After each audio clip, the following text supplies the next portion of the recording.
15 years ago, Reinhardt Link stood in the midst of a defining moment, a memory she wished she could erase, but found herself inexplicably reliving.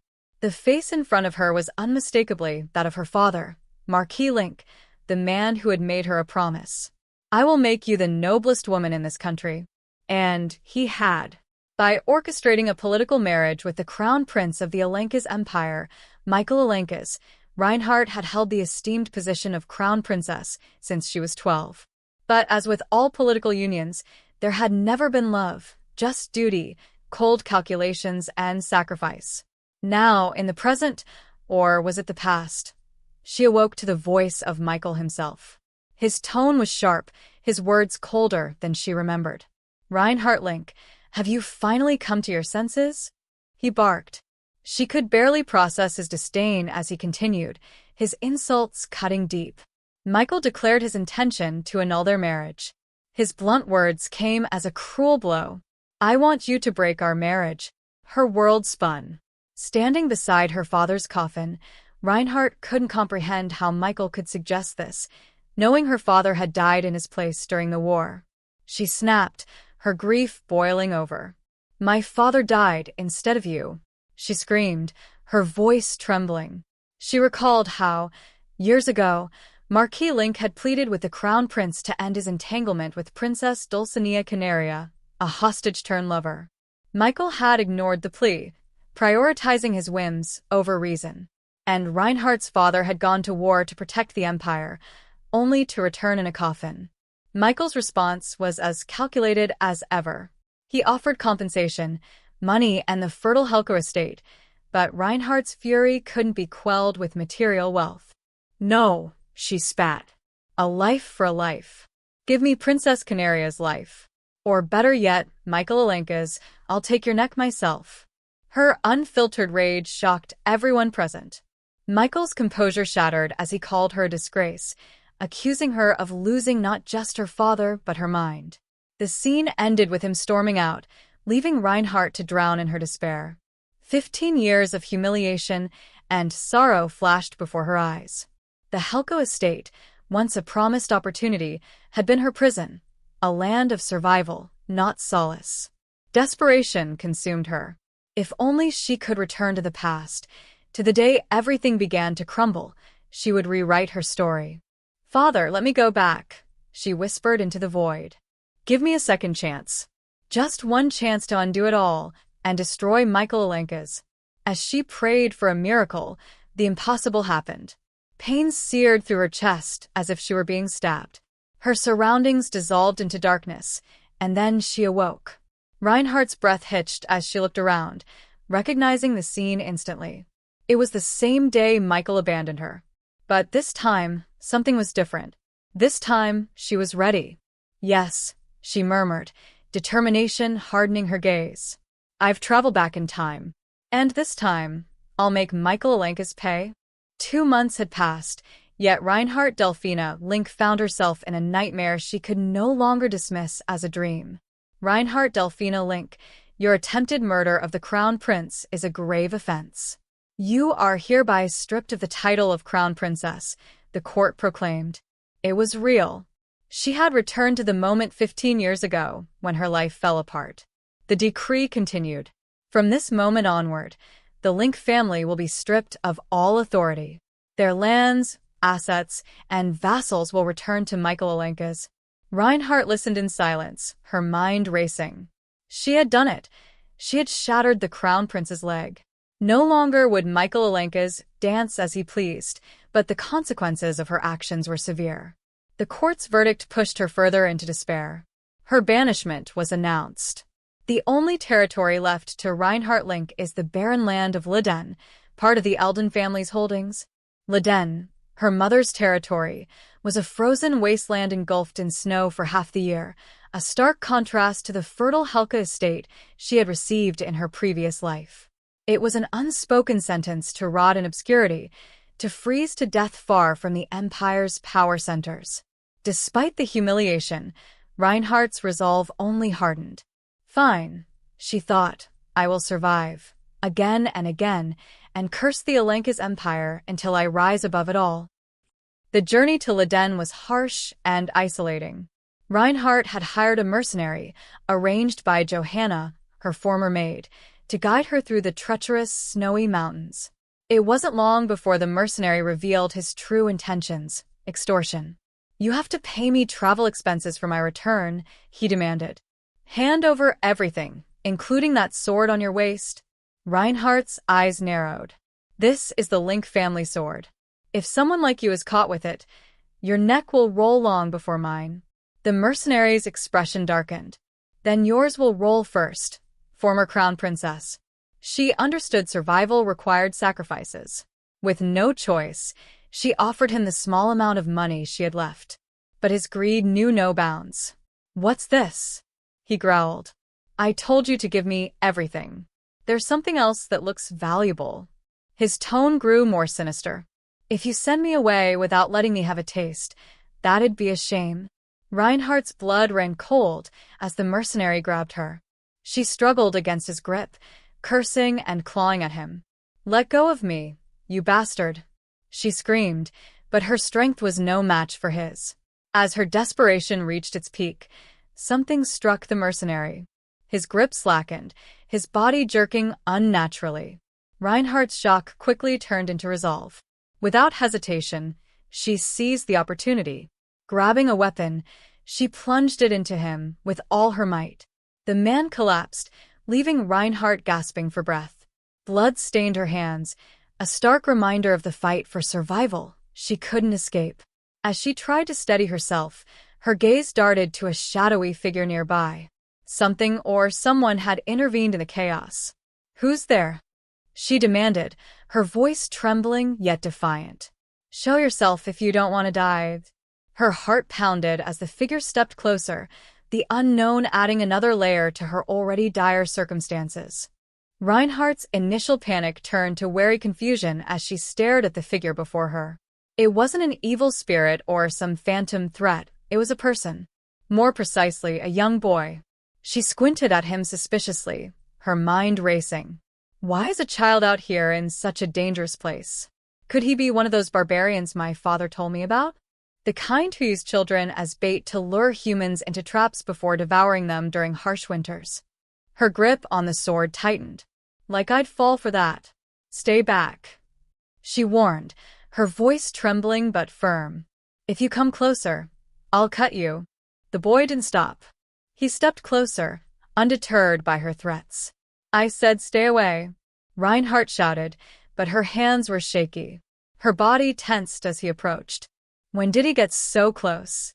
Her heart pounded as her strength faltered. Then, she felt it, a sharp pain. "Wait, am I injured? When did that happen?" she thought, wincing. It dawned on her that she must have cut herself during the scuffle with the mercenary. She hadn't even realized it in the heat of the moment. As the boy moved closer, he leaned down, surprising her by licking the wound. Her initial shock gave way to a strange realization. Was that his version of first aid? Looking at him again, Reinhardt saw no malice in his eyes. He wasn't trying to harm her. "Were you the one who threw that thing earlier?" she asked hesitantly, referring to what had helped her fend off the mercenary. The boy didn't respond but stood still, watching her. Reinhardt's suspicion softened. "Thank you," she said, her voice steadying. When he didn't react, she repeated herself, slower this time. "Thank you for saving me." The boy tilted his head slightly, as though trying to process her words. He doesn't seem to understand language well, Reinhardt thought. She sighed. "Let's treat his wounds for now," she muttered, glancing at her blood-soaked bandages and map. Both were completely ruined from the earlier fight. Even in death, that mercenary is still a nuisance. As she pondered what to do next, the boy suddenly spoke. "Did you call?" Reinhardt froze.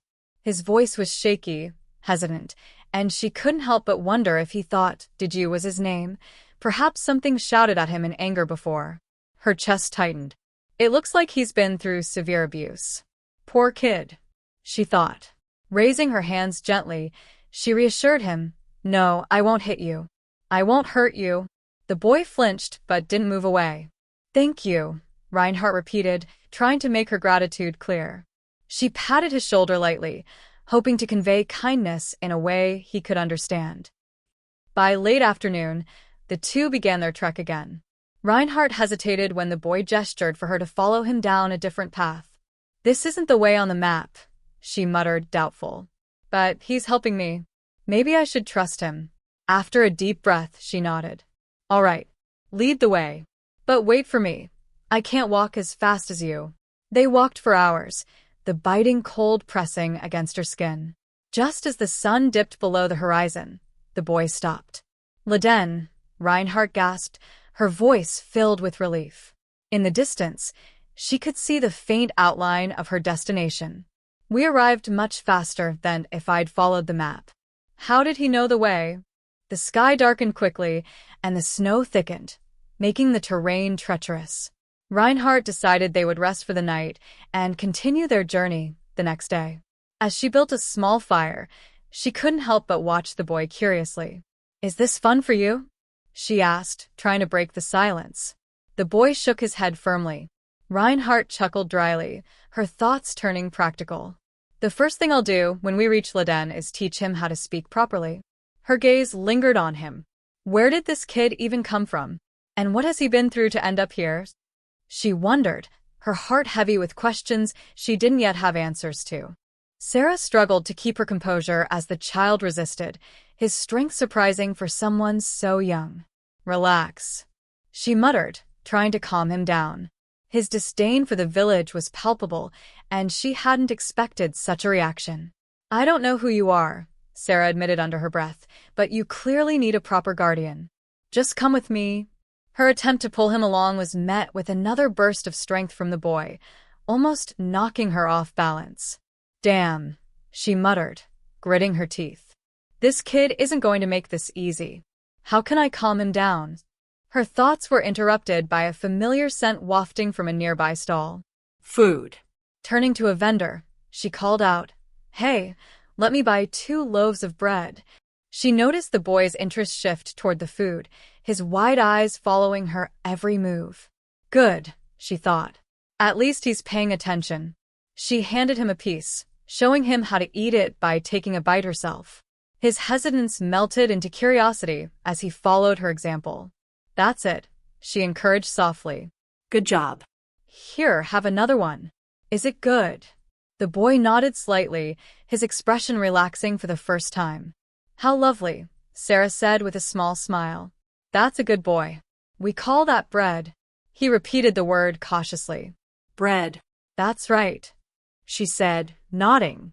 "If you come with me to the village, I'll give you plenty more. So, come with me." The boy seemed to consider her words, and with a slight reluctance, he followed her. As they entered the village, Sarah couldn't help but introduce herself. "You may not believe it," she began, "but I'm the lord of this place. My name is Sarah. My family, the Paledon family, has managed the Leen territory for generations." She glanced at the surroundings, her voice growing quieter. "It's been 20 years since a lord has visited Leen directly, though." Her gaze swept over the dilapidated village. The state of the lord's mansion in particular made her frown. It was a far cry from the grand estate in Helka. This mansion looked like it hadn't been maintained in centuries. "Snow covers the land for half the year," she observed grimly. "Food is scarce, and there are only about 20 soldiers to protect this vast territory. But who would even attack a wasteland like this?" Sarah's thoughts drifted back to her family and how far they had fallen.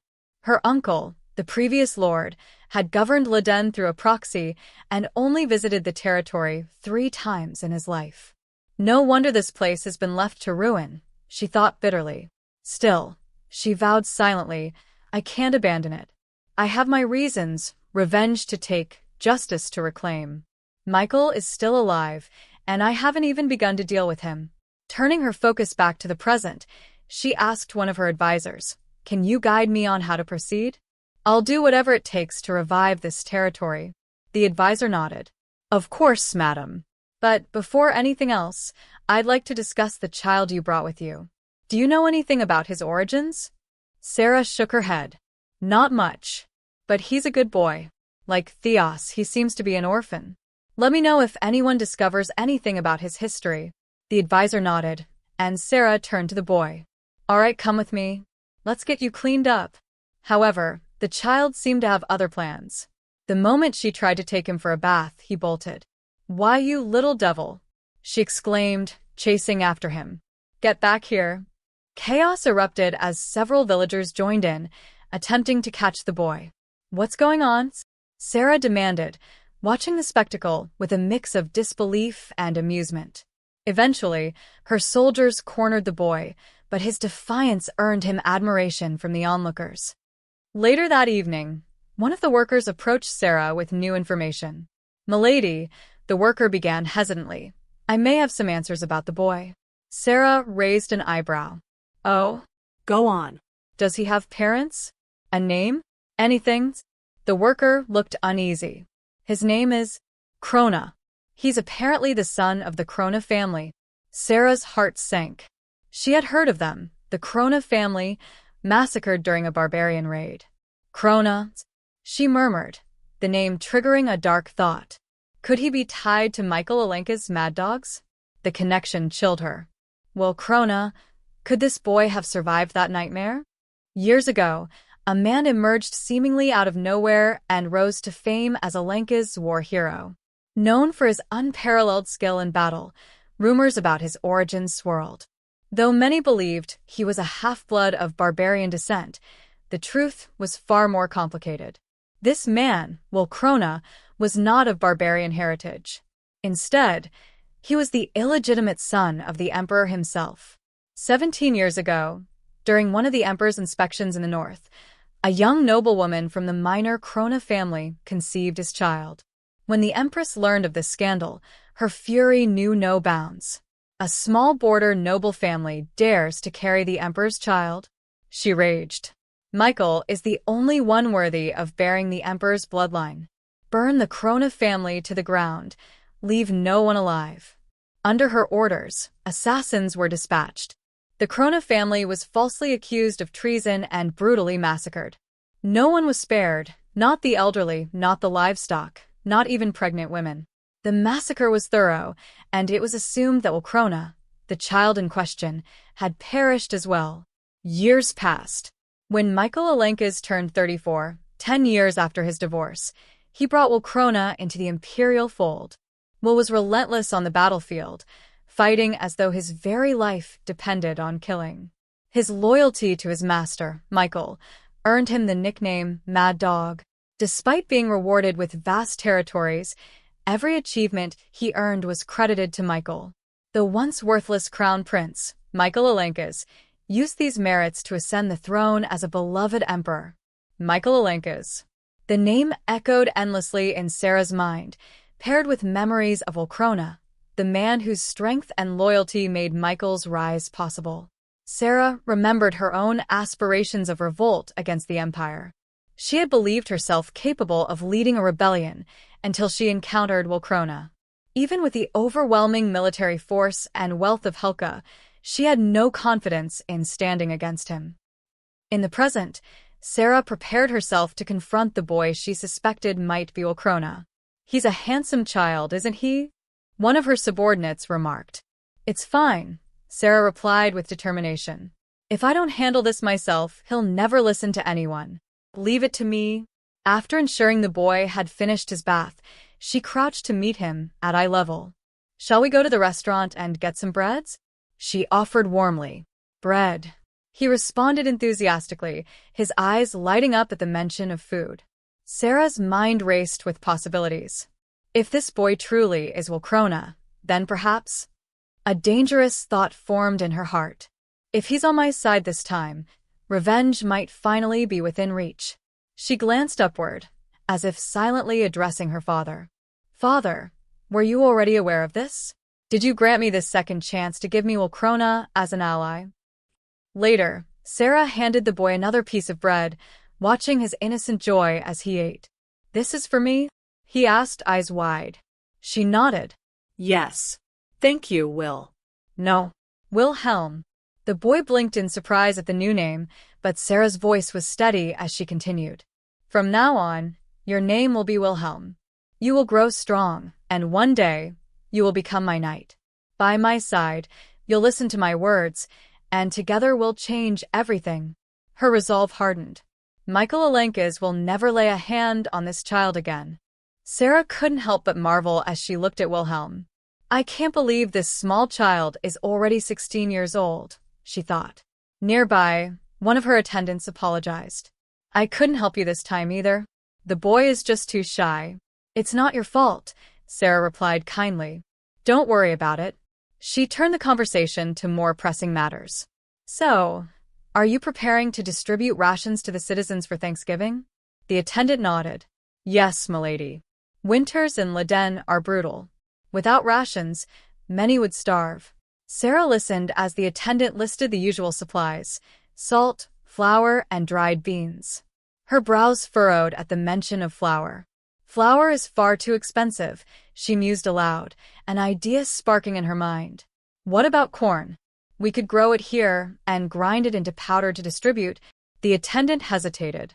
That's a good idea, but we don't have enough manpower for such a task. Sarah sighed, frustration evident. What kind of territory is this so undersupported? The reality of Leden's situation hit her once again. The population was so small that even if every able-bodied man lined up, they'd barely number 100. She thought back to her past life in Helka, a flourishing territory with 3,000 soldiers and wealth in abundance. By comparison, Leen was a desolate wasteland. Even Thanksgiving here is different, the attendant added. You might have eaten a plump turkey in the capital, but here, even that's impossible. At best, the guard captain's hunting might bring us geese. Will there be guests? Sarah asked, hopeful for a semblance of normalcy. The attendant shook his head. The Lord of Leen has been absent for so long. No one would think to visit. Dismissed, Sarah leaned back with a deep sigh. This place is unbearably poor, she thought. The contrast between her current circumstances and her former life in Helka gnawed at her. This year, all she could offer her guards as a reward was a sack of dried apples. How pathetic, she muttered under her breath. Suddenly, she noticed Wilhelm watching her. I'm sorry, Wilhelm, she said quickly. I didn't mean to curse in front of you. I promised myself I wouldn't. The boy simply shrugged and replied, It's fine. Stop apologizing. Smiling at his bluntness, Sarah asked, Have you finished your homework? Or have you been daydreaming again? You little rascals? Wilhelm gave her a sheepish look, but stayed silent. You're doing well, she reassured him, her tone softening. Finding a tutor for Wilhelm in Leen had been nearly impossible. Few talented individuals lived there, and the rumors surrounding her didn't help. People whispered that she had gone mad after losing her father, stabbed the crown prince, and was chased out of the capital. As a result, Sarah had no choice but to teach Wilhelm herself. Thankfully, he's a bright child, she thought. But there's one thing I can't help him with: swordsmanship. The thought frustrated her. She needed someone skilled to train him. After all, Wilhelm wasn't just any child. He was the illegitimate son of the emperor. Even Michael knew of his heritage, yet Sarah wondered how he had raised the boy with that knowledge.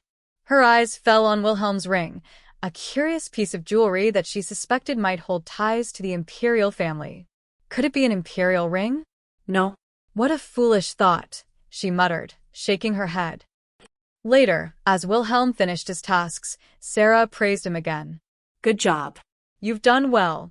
She couldn't help but smile at his earnestness. The atmosphere lightened when someone reminded her of an old saying: if you laugh on Thanksgiving, you'll have good luck. The moment was interrupted by the arrival of Dietrich, a familiar face. Your Highness, he called out, his voice filled with emotion. Have you been well? I apologize for arriving late. I came as soon as I heard the news. Sarah smiled warmly. It's enough that you came, Dietrich. Thank you. His concern was evident. You left the capital without an escort. How could I not worry? Don't, she said, her tone gentle. Just being here is enough. After all, we're kindred souls, aren't we? Dietrich bowed, his expression one of relief and loyalty. For the first time in a while, Sarah felt a glimmer of hope amidst the bleakness of Leen. Dietrich Ernst, a name that stirred a mix of nostalgia and complicated emotions within Sarah. He had been her childhood friend, her first love, and one of her father's most dependable knights. Now here he was, standing before her again. "I didn't think the rumored northeast region would be this cold," Dietrich remarked, a playful smile tugging at his lips. "When I crossed the last mountain, I got lost trying to find you. Honestly, I thought I'd find you buried in the snow, my lady." Sarah raised an eyebrow. "You think you're funny, don't you? And I've told you, I'm not your highness anymore." Dietrich tilted his head, feigning innocence. "Then what should I call you?" "I used to call you Mist before your marriage. But now that you've been granted a title, would your ladyship suffice?" "Oh, for goodness sake, just call me whatever you want," Sarah replied, exasperated yet amused. Dietrich chuckled. "As you wish, my lady." He glanced around the room. "You're doing much better than I expected. I was worried about you, given how barren this territory is."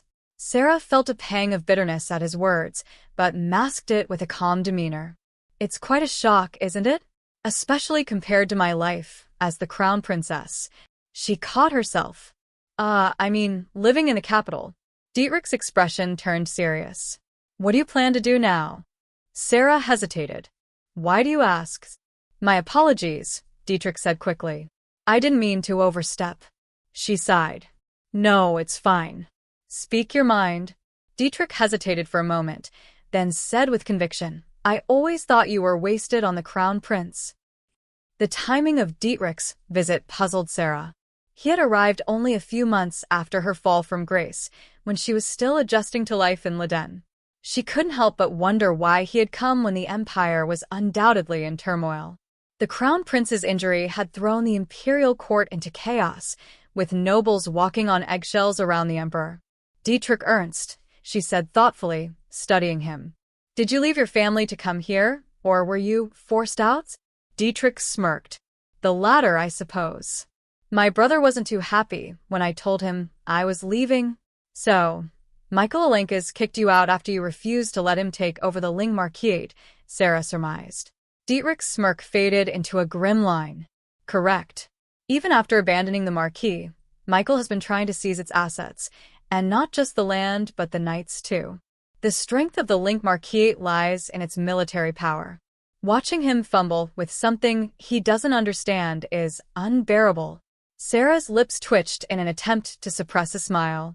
"I suppose the late Lord Ernst must be rolling in his grave over your decisions." Dietrich didn't deny it. "To put it simply, I came here to swear my loyalty to you." "That's very noble, but I'm afraid all I can offer you as thanks are star anises for the new year," Sarah teased. Dietrich blinked. "Star anises? You steep them in tea," she explained. Dietrich waved her off. "I don't like tea anyway, so it's fine." Sarah laughed. "Are you serious? You're really fine with this arrangement? There's not much for you to do here, you know." "So I've noticed," Dietrich replied, his tone dry. "I saw it as I entered the mansion. You don't even have 50 guards, do you?" "There are only 30, Sarah admitted. "You're joking," he said, though the disbelief in his voice was genuine. "No, I'm not," Sarah replied. "This is the reality of Leen." Dietrich shook his head, muttering under his breath. "Is Dietrich Ernst really going to rot away here with nothing to do?" Sarah straightened in her seat as an idea struck her. "No." Dietrich raised an eyebrow. "No. How about becoming a swordsmanship teacher?" she proposed. Dietrich frowned. "Are you asking me to teach kids?" "Not exactly. You saw the child sitting here earlier, didn't you? That's Wilhelm. He's probably in the dining hall now." Dietrich sighed. "I'm going to need more than a sack of wheat for compensation if I take on a job like that. What about a sack of wheat and the goose side dish we're having for dinner tonight?" Sarah countered, her tone teasing. Dietrich chuckled. "Fine, I'll take the job." "But you're really pushing it, you know." Sarah smiled as she spotted Wilhelm entering the room. "Ah, just in time. Wilhelm, come say hello. This is Dietrich. He'll be your new swordsmanship teacher." Wilhelm approached hesitantly, his eyes flickering between Sarah and Dietrich. As the two men locked eyes, Sarah couldn't help but feel a flicker of hope. Perhaps, with Dietrich's help, Leden could start to rebuild itself, starting with Wilhelm. Dietrich sat at the table, glancing over at Sarah. "So, what exactly did that child do?" he asked. "He saved my life," Sarah replied simply. Dietrich raised an eyebrow, but decided not to press further. Instead, he leaned forward, speaking in a tone that was both commanding and kind. "Be nice. Be friendly. Sit next to him." Sarah nodded, trying her best to follow his advice. She turned to Wilhelm, her voice soft.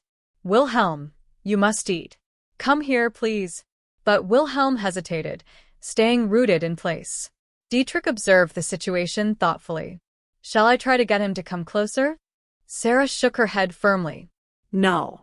Wilhelm was an abused child. He'd be terrified of an adult he doesn't know. "Let me handle this."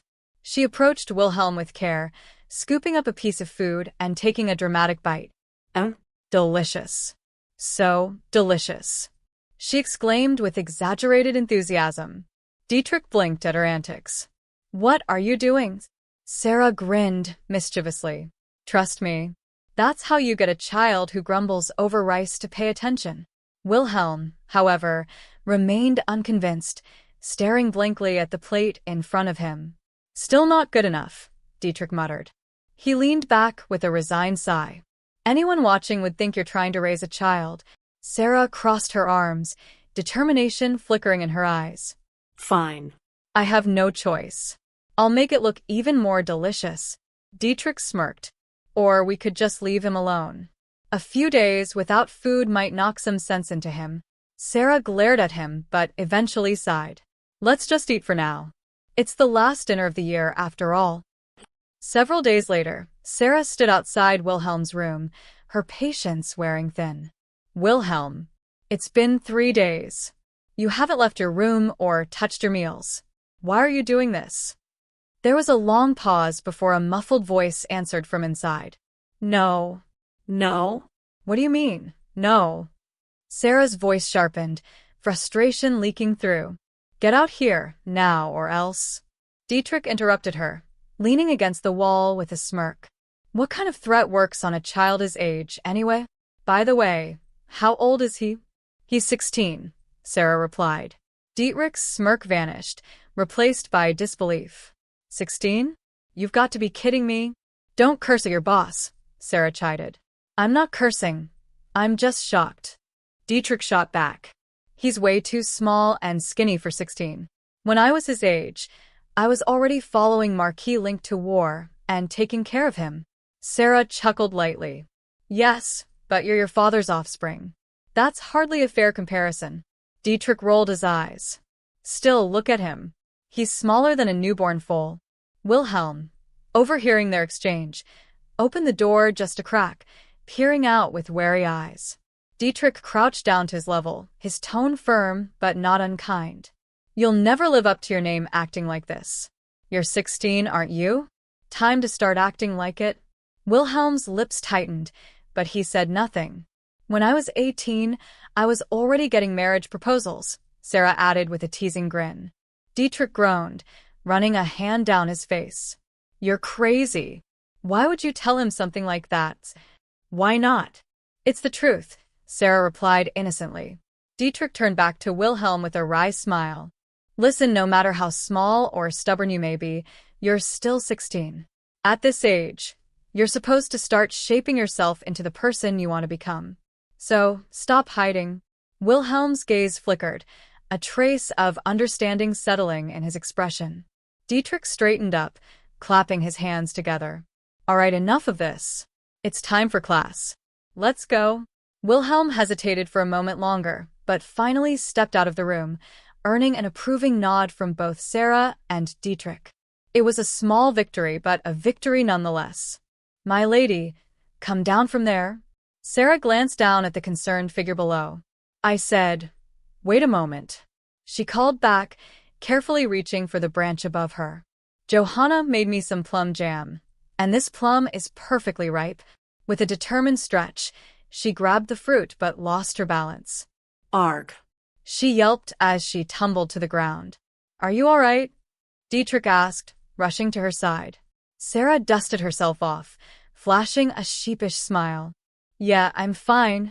Dietrich crossed his arms and muttered, "There was a time," before turning toward Wilhelm, who stood nearby, watching the scene unfold.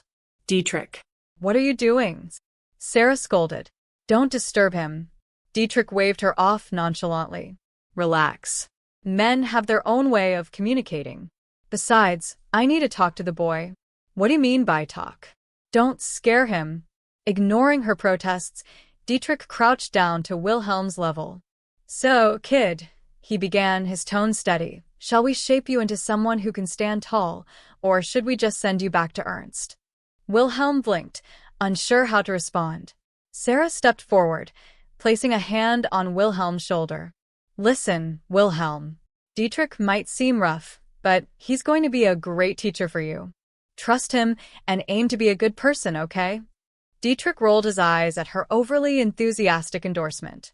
"You're really laying it on thick, aren't you? What's your score as a teacher, Dietrich?" Sarah teased.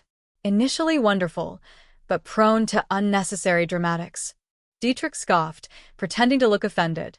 "Geez, it's not like I'm lying here. But fine, I'll try to be nicer to him." He turned to Wilhelm with exaggerated politeness. Yes, of course, my lady. As you command." Sarah couldn't help but laugh at his antics. "What's so funny?" Dietrich asked suspiciously. "Oh, nothing," Sarah replied, waving him off as she stifled a giggle. Dietrich turned serious again, addressing Wilhelm directly. "Listen, kid. I won't repeat myself. I hate it when someone doesn't understand the first time. If the Viscount can tolerate that, fine, but I can't." Wilhelm's eyes widened, sensing the sharpness in Dietrich's tone. "Do you know what I've always done for Reinhardt?" Dietrich continued. "I deal with troublemakers, people with eyes just like yours. But the fact that you understood my words just now, that's a good start." Got it. He leaned closer, his voice softening slightly. "You were saved by the Viscount, a child who couldn't speak when she found you. Do you realize how lucky you are? I'll make sure you're worthy of that chance. Stand up if you understand. Move quickly." Wilhelm hesitated for a moment before standing, determination flickering in his gaze. Dietrich smirked. "Good. Now, I'll even persuade Reinhardt to leave this freezing territory and join us in Leden. But first, we've got work to do." Several weeks later, Dietrich whistled as he wiped his blade clean. A soldier nearby clapped him on the back, grinning. "You're incredible, Sir Dietrich. I've never seen anyone handle a fight so cleanly before." Dietrich laughed. "Is that supposed to be a compliment?" "Feels better than being praised for cutting people down, though." The soldier chuckled nervously. "Well, it's just, the Lord's been here for 2 months, and people are still avoiding him. But not you." Before Dietrich could respond, Wilhelm appeared, his face scrunched in frustration. "What happened to your hair?" Sarah asked, startled. Wilhelm looked away, mumbling under his breath. Dietrich smirked knowingly. "Don't tell me Dietrich cut it?" Sarah burst into laughter. "It looks like a rat chewed on it." Wilhelm's cheeks flushed with embarrassment. "Come here, Wilhelm," Sarah said gently, reaching for scissors. "I'll fix it for you." At 16 years old, Wilhelm was still learning how to wield a sword and navigate conversations. His progress was slow but steady, a fact Dietrich had initially dismissed as an excuse. Yet, over time, Wilhelm's confidence began to grow, and his words became more frequent. Sarah smiled fondly as she observed Wilhelm. "Isn't it strange how quickly he's improving?" She mused aloud. Dietrich snorted. "It's not strange. It's just cute." "Cute?" "He'd look even better if his hair was trimmed a little." Sarah gestured for Wilhelm to sit still.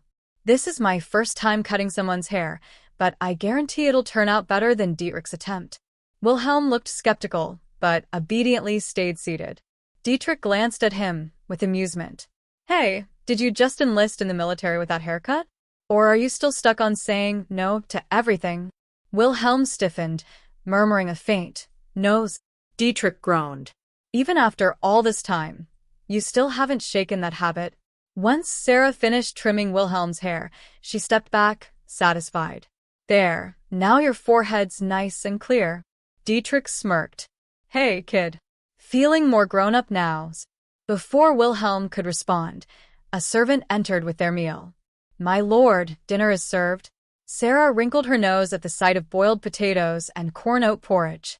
Ugh, as expected, the diet here is just too plain. Dietrich rolled his eyes. This is a seasonal delicacy. Just eat it. Sarah pointed her fork at Wilhelm. If this boy's going to grow into someone as handsome as me, he needs more meat in his diet. Dietrich laughed. You stockpile meat for yourself, but begrudge the cold weather, Viscount. Aren't you the least bit chilly? Sarah shrugged. I'm fine. She glanced at Wilhelm. By the way, tomorrow I'm planning to go winter hunting. Wilhelm's coming with me. Dietrich balked at the idea. What? You're taking that small kid hunting? Sarah grinned. Hey, Wilhelm. You're not small, are you? Wilhelm straightened his posture, trying to appear taller. See? He's growing up, Sarah said teasingly, earning an exasperated groan from Dietrich. That evening, before heading to bed, Sarah warned Wilhelm. If you don't brush your teeth tonight, I'll make you the first target when we hunt reindeer tomorrow. Wilhelm hesitated, then hurried to grab his toothbrush. Sarah chuckled, sharing a memory. When I was little, I hated brushing my teeth too. My father used to tell me that if I didn't brush properly, even a prince would run away from me. Dietrich muttered under his breath. Viscount, you treat him like he's 6, not 16? Sarah shrugged. How can I treat him like an adult when he's this adorable? The next day, before the hunt, Sarah told Wilhelm a myth her father once shared. Have you heard the tale of Halsey, the goddess of revenge, and Alutica, the god of serenity? She began. Wilhelm shook his head, intrigued. The story goes that Alutica roamed the continent on the back of a reindeer, spreading abundance and tranquility. But the reindeer's antlers held the fruit of the world tree, which Halsey loved. She couldn't resist eating the fruit, and whenever she did, she would fall asleep on the reindeer's back. Wilhelm listened intently as Sarah continued. While Halsey slept, the weather remained calm. But when she awoke, storms would rage, her anger shaking the skies. Dietrich, nearby, frowned. Do you really think that's a story for a kid? Sarah smiled knowingly. It's the story my father told me when I was young. It always reminded me that even the harshest winters bring spring eventually. Dietrich sighed, but said nothing further as the group prepared for the hunt.